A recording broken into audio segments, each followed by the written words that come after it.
रो मत रो मत, कहाँ रोज देख के कलेजा फाट जाता, रो मत। क्या कहे के चाहता रू? अपना मुसीबत में हमरा से क्या मदद मांगता रू? हे भैया सुना एगो बात, जब तू हमरा के भैया कहलू तय गंगा किनारे हम कसम खा के तहरा के अपन धर्म के बहन बनावता। कह बहन का ये भैया कहा? तानी गंगा जी घटिया पार कर दी भैया।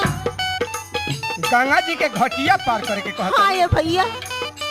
लेकिन एगो बात बा,